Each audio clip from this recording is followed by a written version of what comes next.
Welcome to Return with Honor, a Wyvern Nation podcast hosted by the 31st Fighter Wing Commander, Brigadier General Tad Clark. Enjoy the message.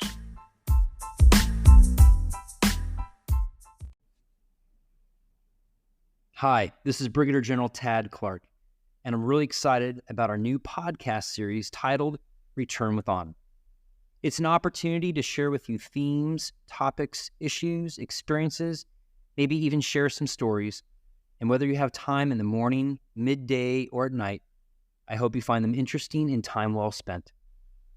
I thought the best place to start for our very first podcast is to actually talk about our wing motto, Return with Honor. And I'm going to go all the way back to its origins during World War II. From there, I'll fast forward to the Vietnam War, and then we'll talk about current day. Going back to World War II, before we became a wing, we were the 31st Pursuit Group, and the commander at that time was quoted saying, "We will be committed to one another to do our best.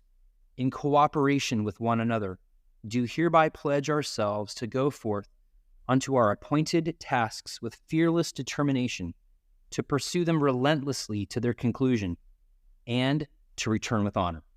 And clearly, during World War II, there were countless Americans who didn't know if they were going to make it home, and sadly, many did not.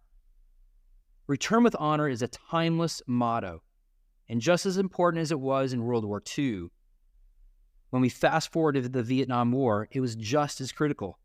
Now, like you, when I go to a military ceremony on base, I'm always impressed with what a remarkable job our Honor Guard does paying tribute to our POWs and MIAs.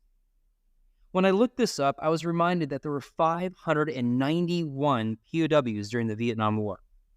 And of the 591, 138 were from the Navy, 77 from the Army, 26 from the Marine Corps, 25 civilians, and of the 591, over half were Air Force airmen, 325 to be exact. Two that I want to draw your attention to is first, Colonel Robbie Reisner.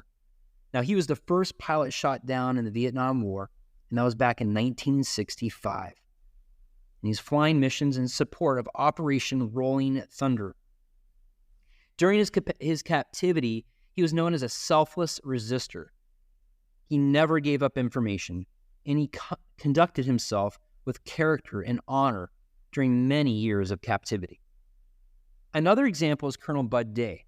He was shot down 2 years later in 1967, and because of his resistance and for maintaining his honor, he was awarded the Congressional Medal of Honor. These are just two of the 591 POWs. And these individuals, these POWs, range all the way from private first class to colonels and captains in the Navy. So Return with Honor had great value to these members that represented our nation during the Vietnam War. If you're interested in reading more about the Vietnam War and its history, there are countless books you can access.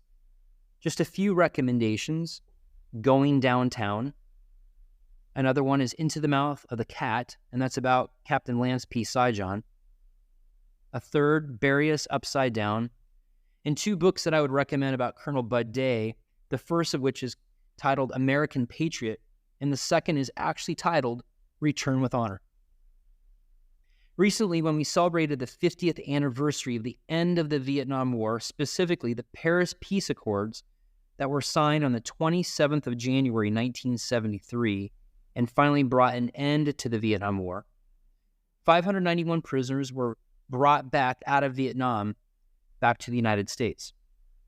Specifically, they flew on two C-141s and a C-9, and they took off out of Hanoi and Saigon, and they flew back to Clark Air Base in the Philippines. What's really amazing is when you look at the photographs of that moment, these individuals had been in captivity, tortured for countless years, and yet when they came back to Clark Air Base, they stood in formation, at attention, tall, proud, and gave their sharpest salute, grateful to be returned to the United States.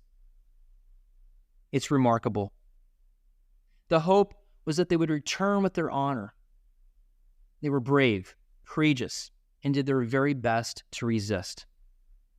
And so as we fast forward to that theme of return with honor to today, and we think about our motto of our wing, there are a couple things I want you to think about. And I want you to think about them in two different ways. The first is in our profession of arms, our job, and two, in your personal life.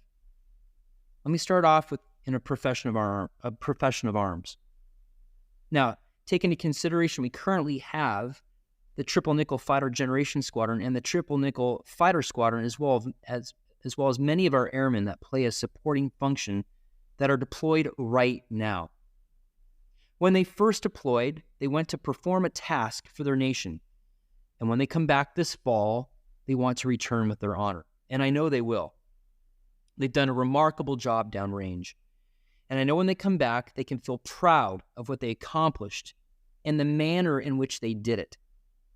And the same is true for those that haven't deployed, those of us that remain back here at Aviano Air Base. How do we do our job? How do we go to work? Do we come home with honor? Did we give it our best? Do we motivate others? Do we inspire? Do we perform our tasks with excellence? Do we use words that lift others up, that teach, instruct, hold people accountable in a way that motivates everyone to give their best and to be their best? That's what returning from our duties on base, that's what it means to return from a deployment, to return with honor. In our personal life, when we're on our free time, or we're going out to a restaurant or a club on a Friday night, on a vacation, when we're on the road, when we're in public, are we conducting ourselves with integrity and character? Are we men and women of honor?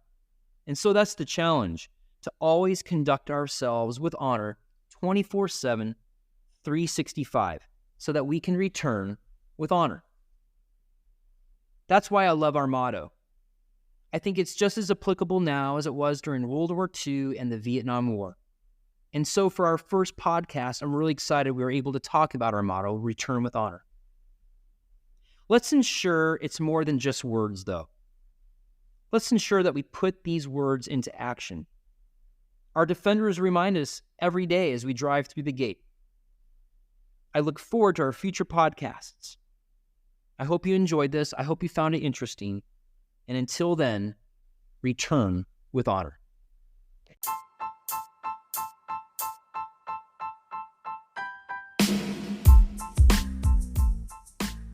Thanks for listening.